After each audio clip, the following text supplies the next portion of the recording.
Hello, everybody, at the Digital Wonderland event in Moscow. I apologize for not being with you in person, but given our magical new technology, our digital technology, I can be there at least virtually.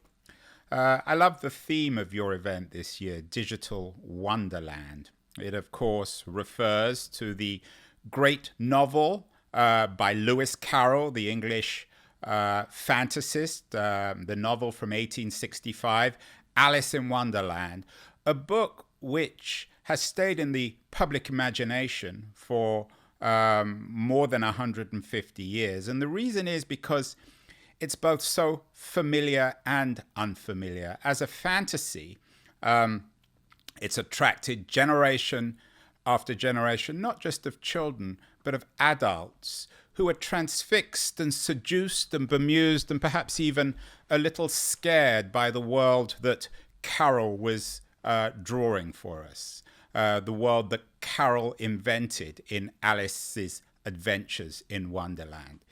It's a book which is as relevant today as it was back then. But let me talk for a moment about Lewis Carroll, who of course wasn't really called Lewis Carroll. His name was Charles Dodgson.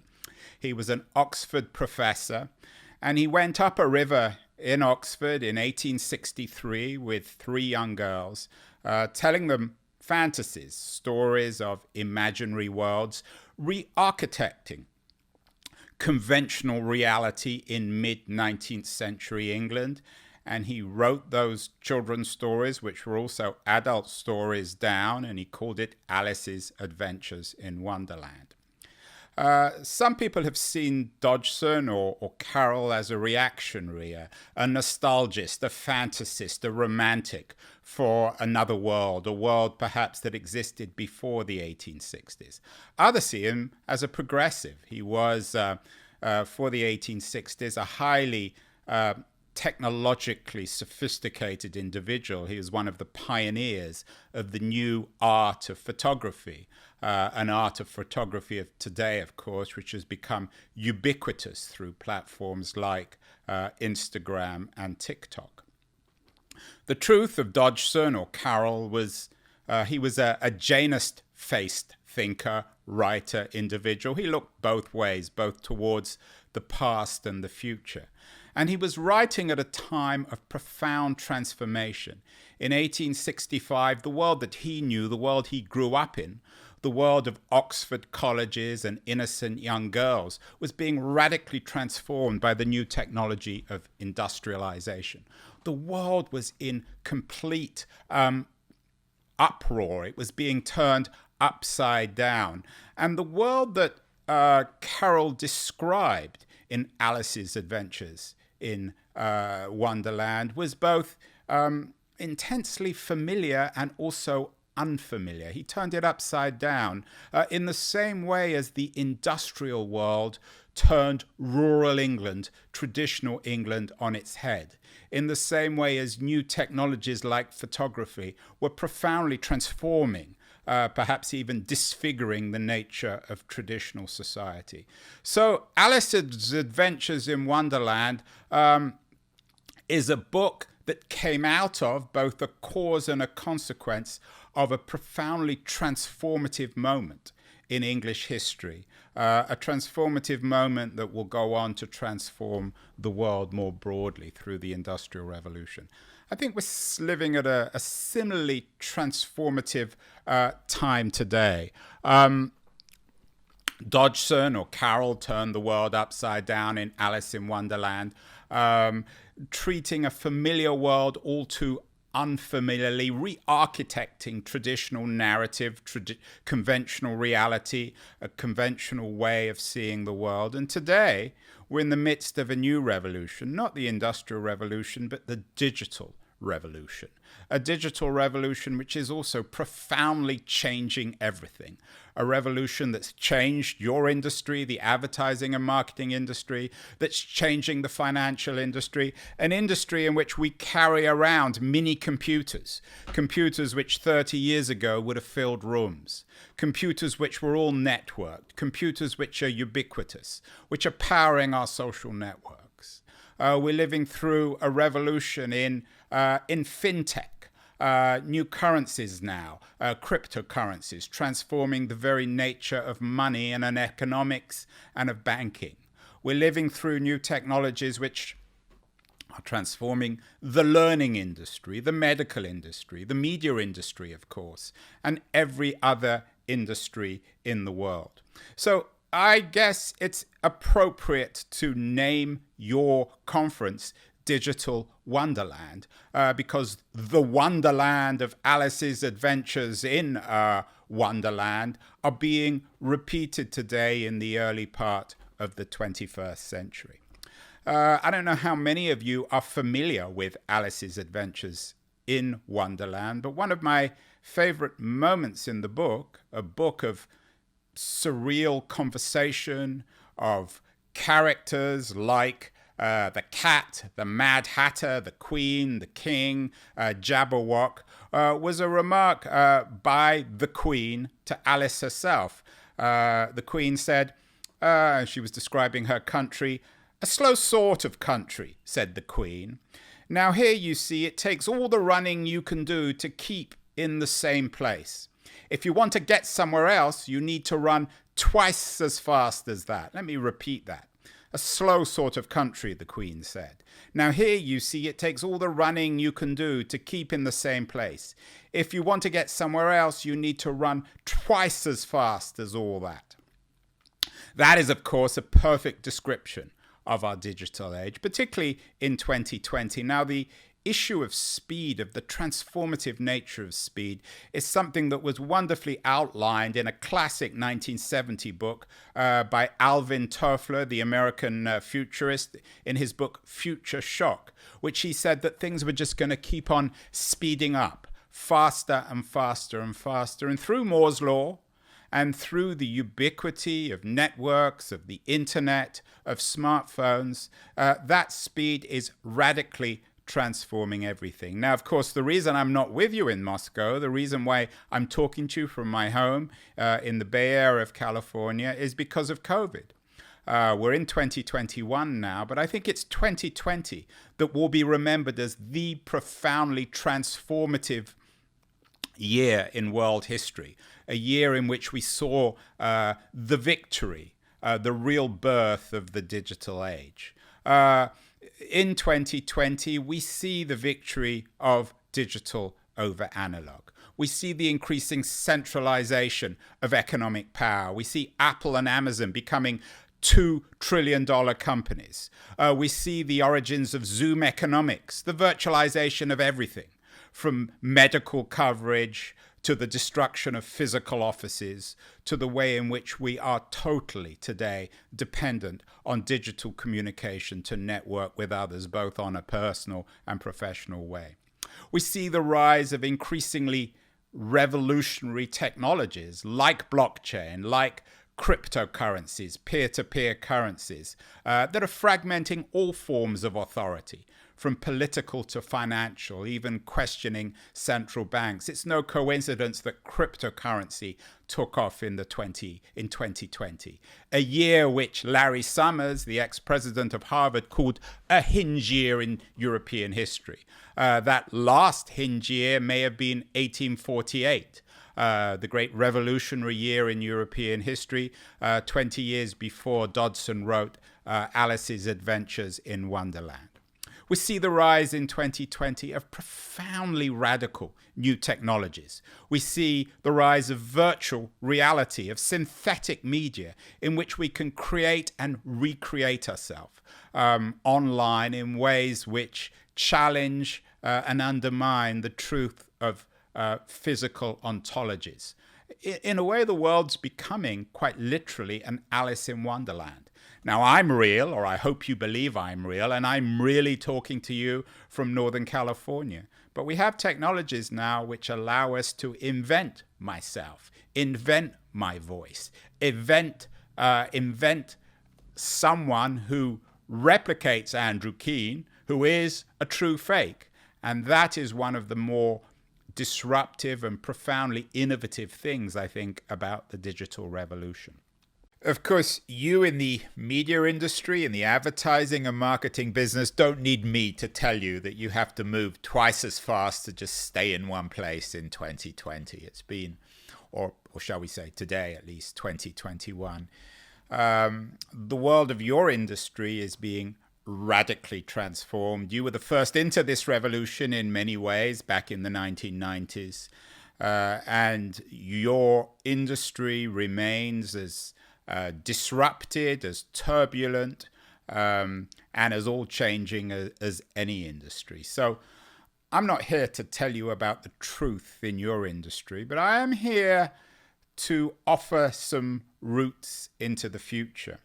If we do indeed, as Lewis Carroll suggested or the Queen in Lewis Carroll's Alice's Adventures in Wonderland suggested that if we're going to get anywhere, we need to move at least twice, maybe 3 times as fast, then the question becomes, how are we going to move? What is the future really like? And that, I think, is why I've been asked to speak.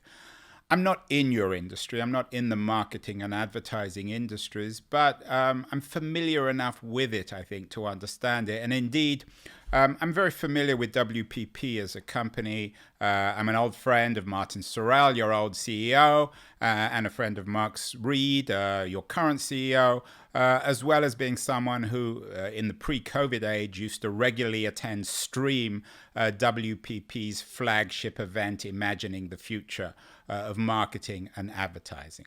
So the question then is, what lies in the future?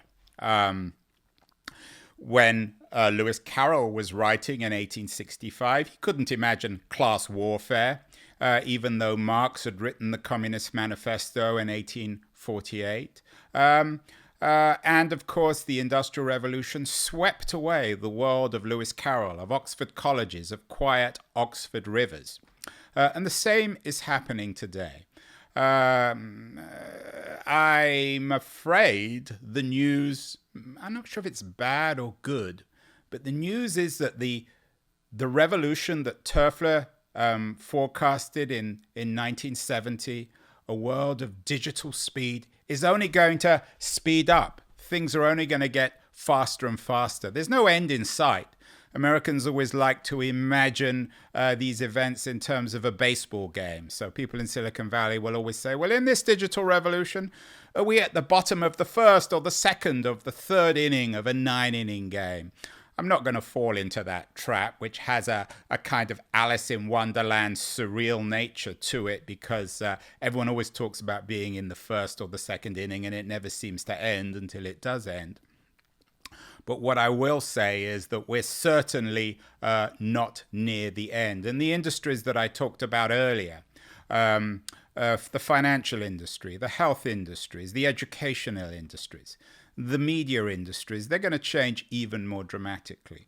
And we still have something that I haven't even mentioned in this discussion so far on the horizon: artificial intelligence, smart machines. Smart machines that are already transforming your industry. Smart machines that will replace humans, perhaps even people like yourselves, perhaps even people like me. Smart machines that will replicate humans on such a sophisticated level that more and more people are asking themselves, what are we going to do in the future when smart machines rule the world? Indeed, the poet laureate, the Nobel laureate, the novelist Kazuo Ishiguro just came out with a wonderful book called Clara and the Sun, which imagines a world in which smart machines, smart robots, and human beings will be increasingly indistinguishable. So what's going to become of your industry in a post-2021 world? Some things are fairly obvious. I think the giants aren't going to, in many ways, slim down. The Googles and the Facebooks and the Amazons, who are already monopolizing your industry, who are, to quote Martin Sorrell, I'm not sure if I'm supposed to quote him at an event like this, given that he doesn't run your company anymore, but who were and continue to eat your lunch. These people aren't going away. These companies aren't getting any smaller. They may not get bigger, but the role of large companies in the so-called startup economy is not going to get any smaller. The other thing I think to bear in mind, though, that's interesting is that advertising isn't going to get any smaller either. Advertising is one of these Janist-faced industries. On the one hand, of course, everything increasingly is disintermediated. Internet, digital users want authenticity. But business models increasingly rely or do indeed rely on advertising revenue to drive them.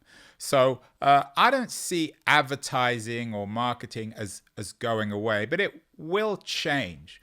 One of my favorite speeches I gave at the Stream conference was after a night of drinking with Mark Reed, your current CEO. And at one point towards the end of the evening, we were talking about creative industries and creative agencies. And Mark said to me, agencies are like cockroaches. The more you kill, the more there are in the morning. And I think that is true today, or is as true today in 2021 as it was earlier.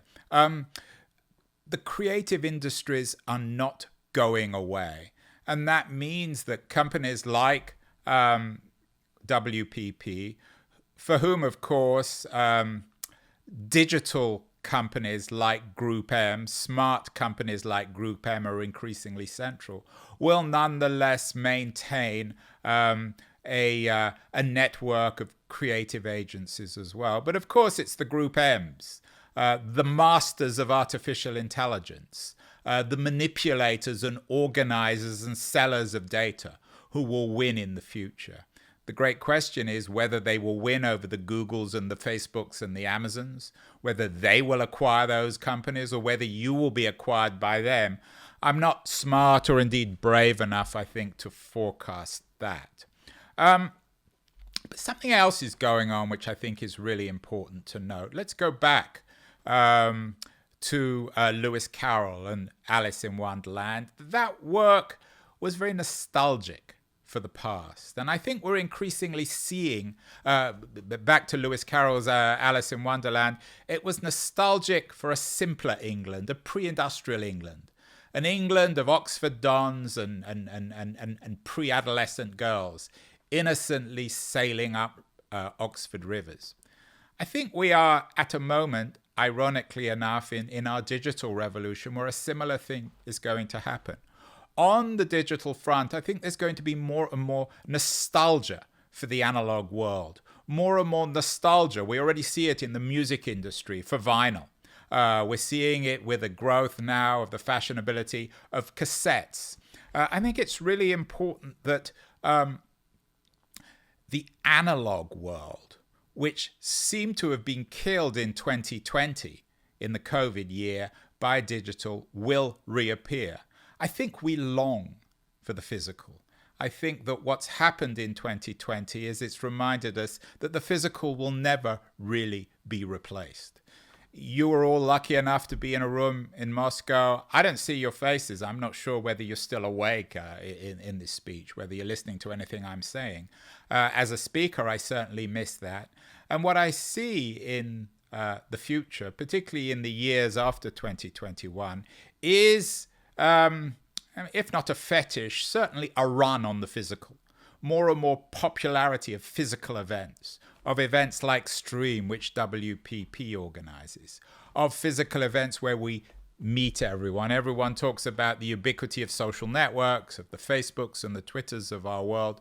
Those social networks aren't going away, but I think it's really important to remind ourselves that there's still a value for the analog world. When it comes to advertising, I think that physical advertising, real-time events, will become increasingly central.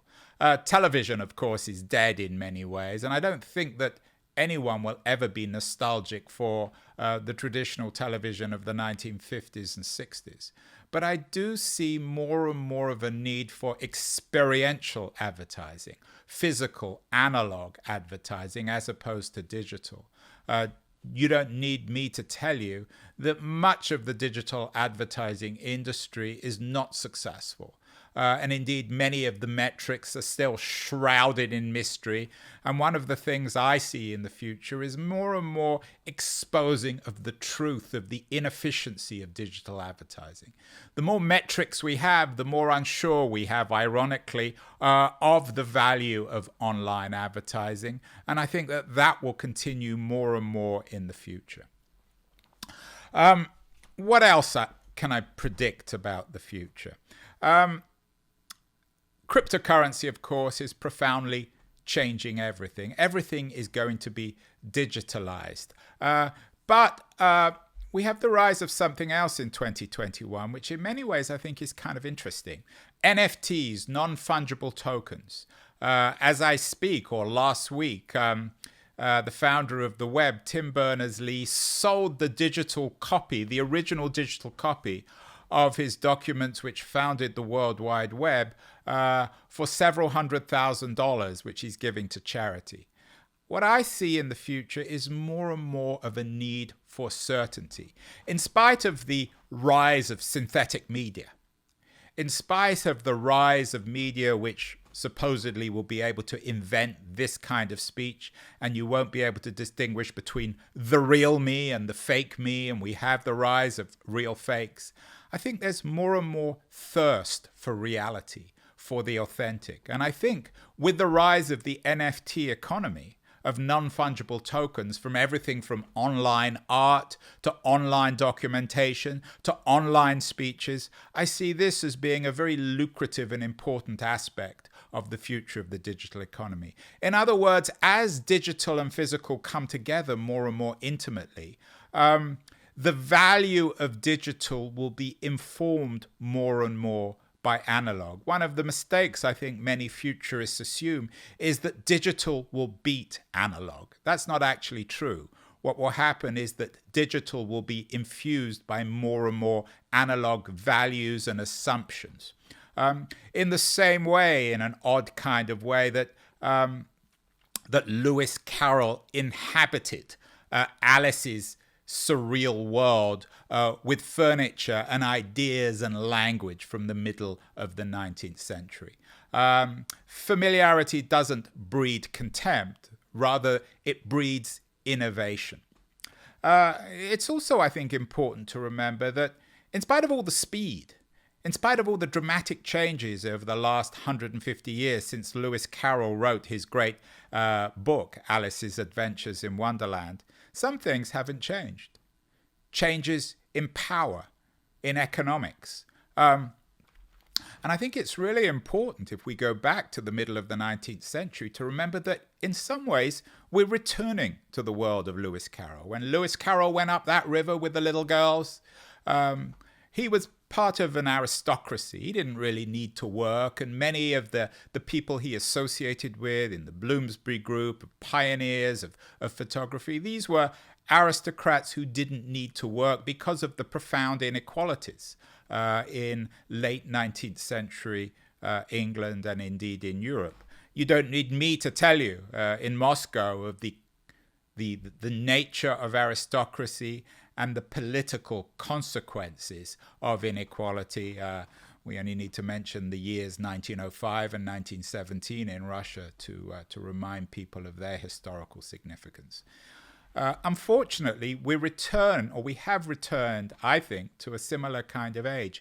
The inequalities now in America, I'm talking to you from Silicon Valley, of billionaires, of children who don't need to work, of universities like Stanford, which are finishing schools increasingly for a tech aristocracy, are important for you to bear in mind. It's one of the great ironies and I guess tragedies of the digital revolution. It was supposed to democratize. It was supposed to flatten the playing field. It was supposed to give everyone the same opportunities. But if anything, the digital revolution has actually has established more inequalities, more class divisions. And what we see, I think, particularly in California, is a digital aristocracy, as I said, one now centered in Silicon Valley, built around places like Stanford University. I think this is important for sociologists, it's important for political thinkers, but it's also important for advertisers.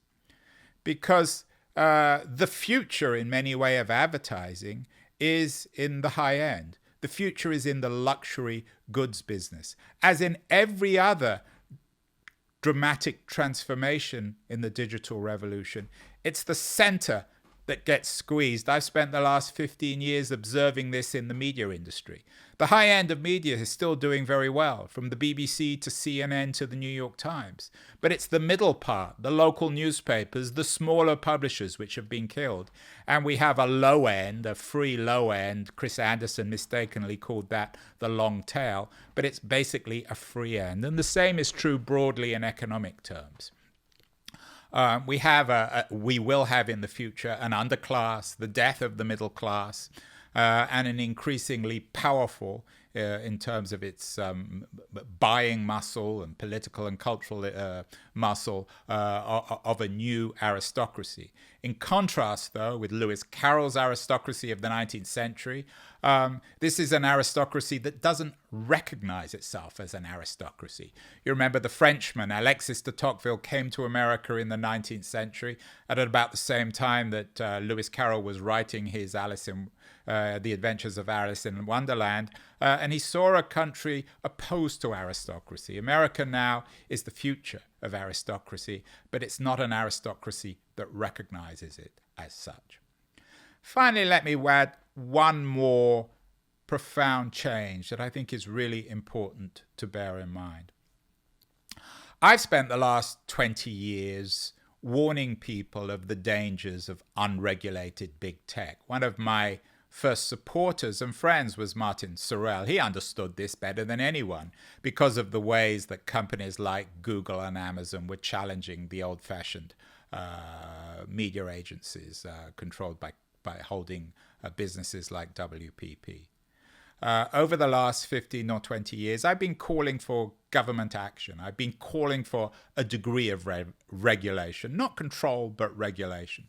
One of the things that I see now finally happening in 2021 is a recognition, both in the United States and in Europe, that your industry needs to be regulated. It needs to be regulated in order to create a truly fair playing field. Now, you know how hard it is to compete with the Googles and the Amazons and the Facebooks of the world. I don't need you to tell me that. In the past, government agencies, the regulators, have always trailed behind. They've always been too slow.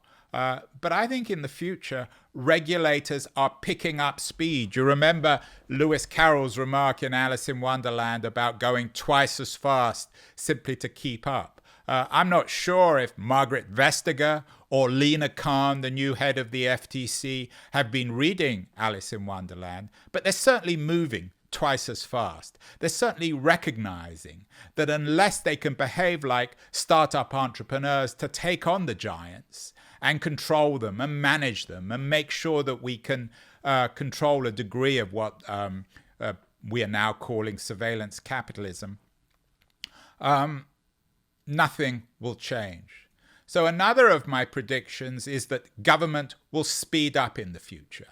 Lena Khan, as I said, the new head of the FTC, a young woman, has all the attributes, all the energy, all the speed of a startup entrepreneur. And one of my predictions, particularly in the Biden administration, is that Lena Khan will take on big tech. That's good news for you guys.